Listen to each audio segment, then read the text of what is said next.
Hello everyone, हमारे YouTube channel exam मंत्रा में आप सभी का हार्दिक स्वागत है। मैं आपके साथ सरिता। तो दोस्तों, आप सब कैसे हो? उम्मीद करती हूँ मेरे सभी साथी बहुत अच्छे हैं। तो दोस्तों, आज का अपना टॉपिक है भारतीय संविधान की विशेषताएं। तो भारतीय संविधान की जो विशेषताएं नामक जो टॉपिक है, उस टॉपिक के बारे में पहले अपन डिस्कस करेंगे। भारतीय संविधान क्या है, भारतीय संविधान की जो मुख्य विशेषताएं हैं, उन मुख्य मुख्य विशेषताओं के बारे में अपन एक एक करके सारी विशेषताओं के बारे में डिस्कस करेंगे। तो इस वीडियो को आप शुरू से लेकर अंत तक जरूर देखना, बीच में से कहीं से भी मिस मत करना, क्योंकि दोस्तों एक एक इम्पोर्टेंट बिंदु है, बहुत ही इंपॉर्टेंट बिंदु है और एग्जाम की दृष्टि से आपके लिए बहुत ही महत्वपूर्ण है। तो इस वीडियो को आप ज्यादा से ज्यादा शेयर करें ताकि अपने सभी साथियों को इस वीडियो का फायदा मिल सके। अगर आप एग्जाम मंत्रा यूट्यूब चैनल पर पहली बार विजिट कर रहे हो तो इस चैनल को आप सब्सक्राइब जरूर करें ताकि हर वीडियो की नोटिफिकेशन आपको सबसे पहले मिलती रहे। तो चलो दोस्तों, आज की वीडियो को अपन शुरू करते हैं। संविधान विशेष कानूनी सुचिता वाले लोगों के विश्वास और आकांक्षाओं का दस्तावेज है। तो संविधान क्या है? संविधान कानूनी सुचिता वाले जो लोग हैं उनके विश्वास और आकांक्षाओं का दस्तावेज है। देश के बाकी सभी कानून और रीति रिवाजों को वैध होने के लिए इसका पालन करना होगा। जो देश में और बाकी कानून है, रीति रिवाज हैं, वो वैध हैं या होने के लिए इसका पालन करना होगा, यानी संविधान का पालन करना होगा। भारत का संविधान 26 जनवरी 1950 को लागू हुआ था। तो भारत का संविधान कब लागू हुआ था? 26 जनवरी 1950 को। उस समय उसमें 395 अनुच्छेद, 8 अनुसूचियां व 22 हिस्से 22 भागों में बटा हुआ था। ये दुनिया का सबसे विस्तृत लिखित संविधान है। भारत का जो संविधान है वो दुनिया का सबसे बड़ा लिखित संविधान है। वर्तमान में भारत का संविधान, जिसमें 465 अनुच्छेद और 25 भाग और 12 अनुसूचियां हैं। तो वर्तमान में भारत के संविधान में कितने भाग हैं? 25 भाग हैं, 12 अनुसूचियां हैं व 465 अनुच्छेद हैं। जबकि जब भारत का संविधान लागू हुआ था उस समय उसमें 395 अनुच्छेद, 8 अनुसूचियां व 22 भाग थे। आगे अपन की विशेषताओं के बारे में डिस्कस करेंगे। भारतीय संविधान की क्या विशेषताएं? तो अपन जो इम्पोर्टेंट मुख्य जिनके बारे में बार बार क्वेश्चन पूछा जाता है, हर एग्जाम में एक ना एक क्वेश्चन तो भारत के संविधान की विशेषताओं से पक्का पूछा जाता है। तो अपन जो मुख्य विशेषताएं हैं उन विशेषताओं के बारे में डिस्कस करेंगे। तो सबसे पहले जो भारत के संविधान की जो विशेषता है वो है धर्मनिरपेक्ष देश। तो धर्मनिरपेक्ष देश क्या है, इसके बारे में अपन देखेंगे।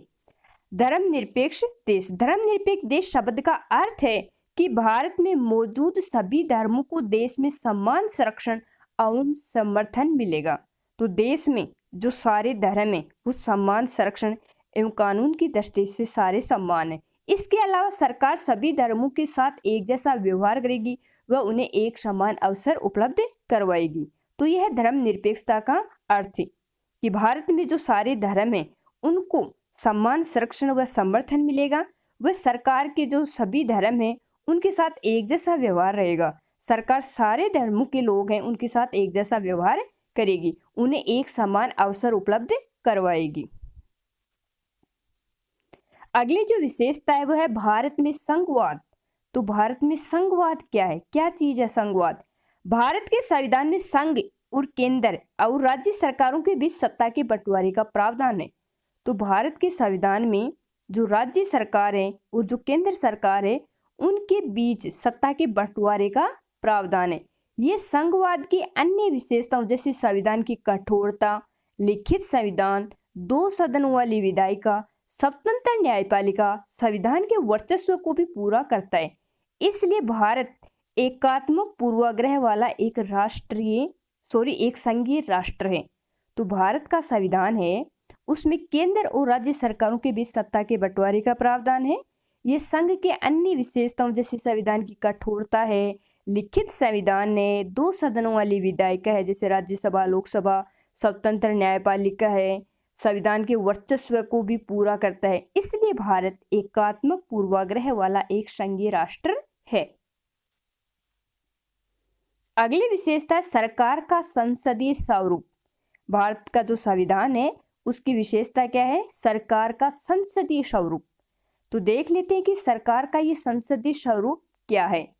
भारत में सरकार का संसदीय स्वरूप है। भारत में 2 सदन है। संसदीय स्वरूप का मतलब है कि भारत में 2 सदन है, एक लोकसभा एक राज्यसभा वाली विधायिका है। सरकार के संसदीय स्वरूप में विधायी और कार्यकारिणी अंगों की शक्तियों में कोई स्पष्ट अंतर नहीं है।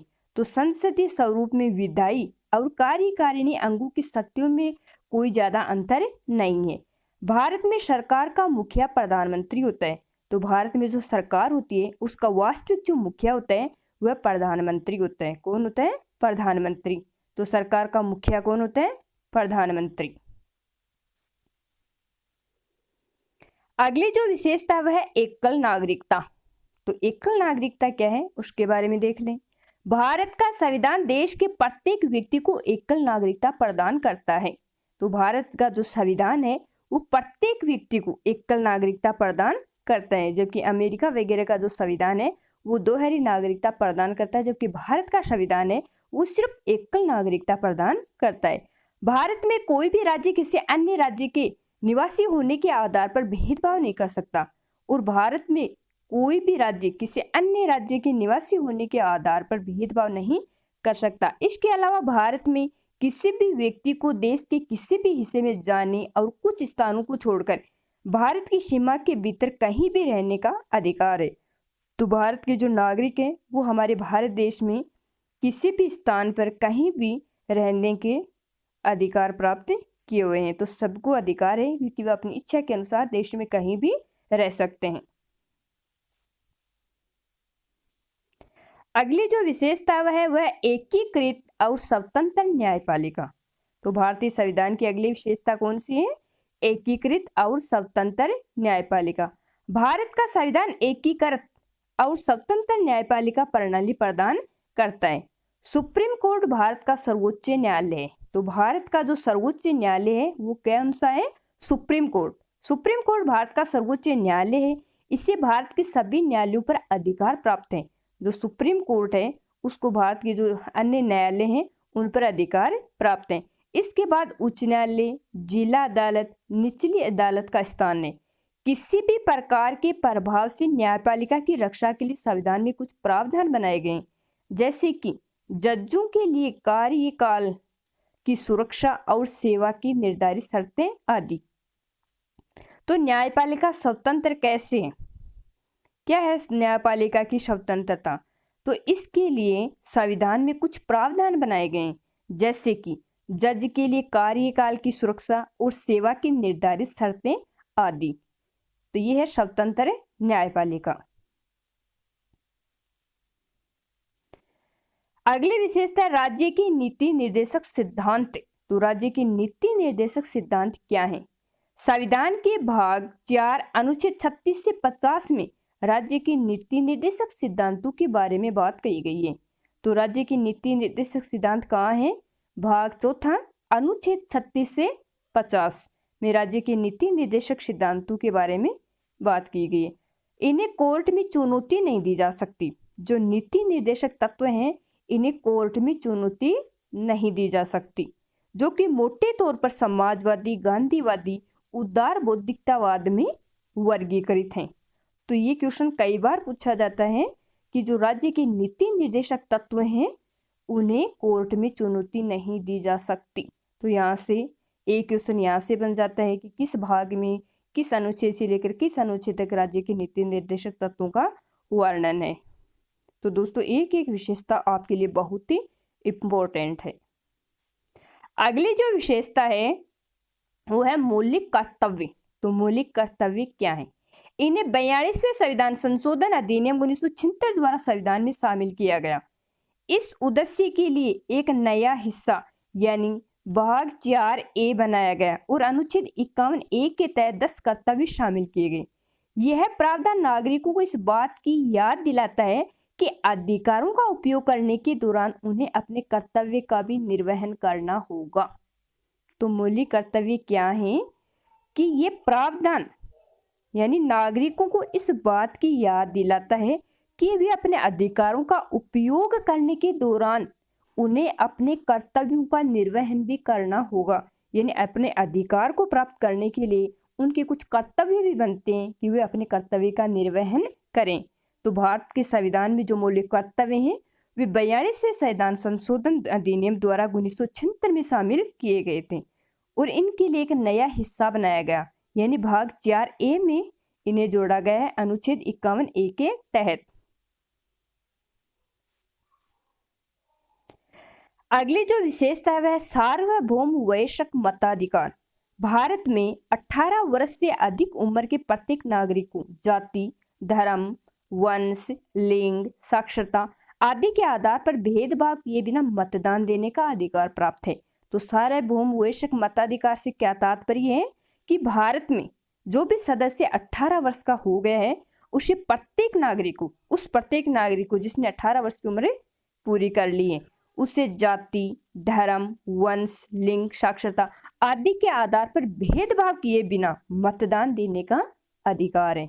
सार्वभौम वयस्क मताधिकार सामाजिक असमानताओं को दूर करता है और सभी नागरिकों के लिए राजनीतिक समानता के सिद्धांत को बनाए रखता है। तो सार्वभौम वयस्क मताधिकार है वह सामाजिक असमानताओं को दूर करता है और सभी नागरिकों के लिए राजनीतिक समानता के सिद्धांत को बनाए रखता है।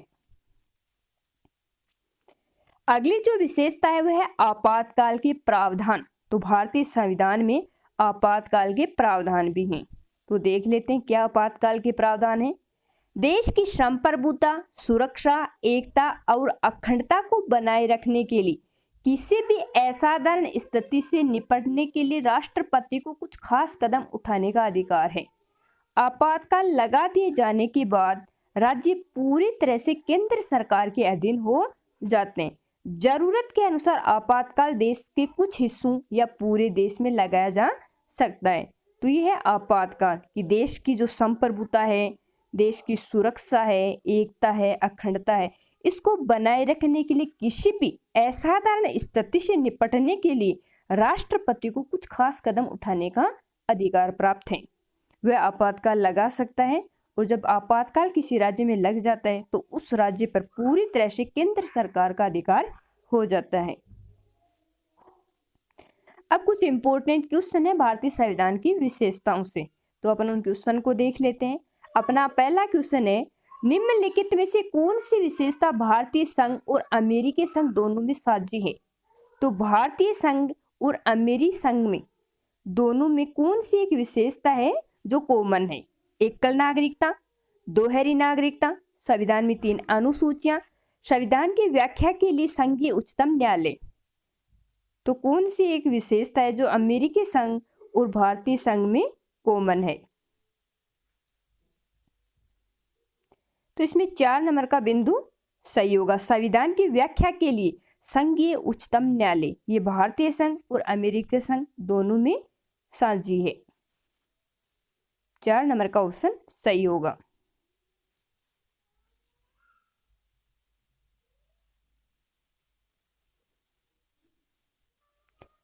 अगला क्वेश्चन है, भारत में सर्वोच्च किसे माना गया है? न्यायपालिका को, संसद को, संविधान को व राष्ट्रपति को। भारत में सर्वोच्च किसे माना गया है?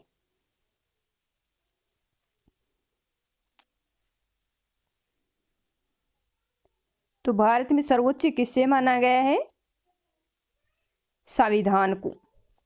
3 नंबर का ऑप्शन सही होगा। भारत में सर्वोच्च संविधान को माना गया है। अध्यक्षात्मक शासन का उदय सर्वप्रथम किस देश में हुआ? यूगोस्लाविया, मिस्र, स्विट्जरलैंड, संयुक्त राष्ट्र अमेरिका। अध्यक्षात्मक शासन का उदय सर्वप्रथम किस देश में हुआ?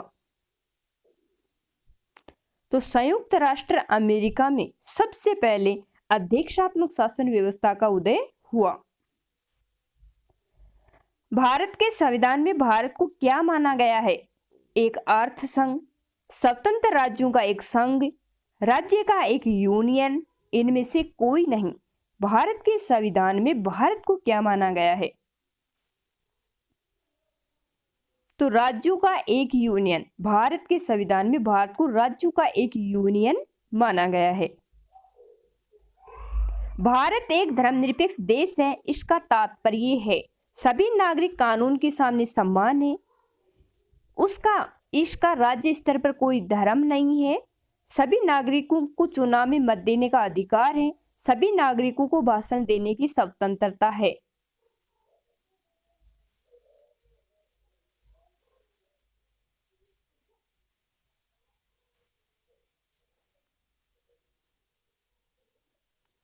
तो भारत एक धर्मनिरपेक्ष देश है। इसका तात्पर्य यह है कि इसका राज्य स्तर पर कोई अपना धर्म नहीं है।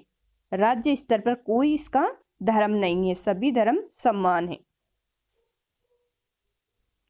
निम्नलिखित कथनों में कौन सही है? भारतीय संविधान अध्यक्षात्मक है। भारत एक नाममात्र का राजतंत्र है, एक कुलीन तंत्र है, एक संघात्मक प्रजातंत्र देश है। तो निम्नलिखित में से कौन सा कथन सही है? तो भारतीय संविधान के बारे में कौन सा कथन सही है? तो एक संघात्मक प्रजातंत्र देश है। भारतीय संविधान के संबंध में कौन सा कथन सही है? एक मौलिक संविधान है, दूसरे देशों के संविधान से प्रभावित है, दूसरे देशों के संविधान की बिल्कुल नकल है। उपयुक्त सभी कथन गलत हैं। तो भारतीय संविधान के संबंध में कौन सा कथन सही है? तो इसमें 3 नंबर का ऑप्शन सही है। दूसरे देशों के संविधान की बिल्कुल नकल है। भारत का जो संविधान है वो दूसरे देशों के संविधान की क्या है? नकल। भारत का संविधान निम्न में से क्या है? अत्यंत लचीला, अत्यंत कठोर, कठोर कम लचीला अधिक, कठोर अधिक लचीला कम। तो भारत का संविधान क्या है? तो भारत का संविधान कठोर कम है जबकि लचीला अधिक है। भारत का संविधान कठोर कम व लचीला अधिक है। भारतीय संविधान का स्वरूप किस प्रकार का है? एकात्मक, पूर्णतः संघात्मक, संरचना में संघात्मक, भावना में एकात्मक, भावना में संघात्मक, संरचना में एकात्मक। तो भारतीय संविधान का स्वरूप किस प्रकार का है? तो भारतीय संविधान का जो स्वरूप है वो संरचना में संघात्मक जबकि भावना में एकात्मक है। भारतीय संविधान भावना में एकात्मक है क्योंकि केवल संसद को संवैधानिक संशोधन प्रक्रिया आरंभ करने का अधिकार है। कुछ स्थितियों में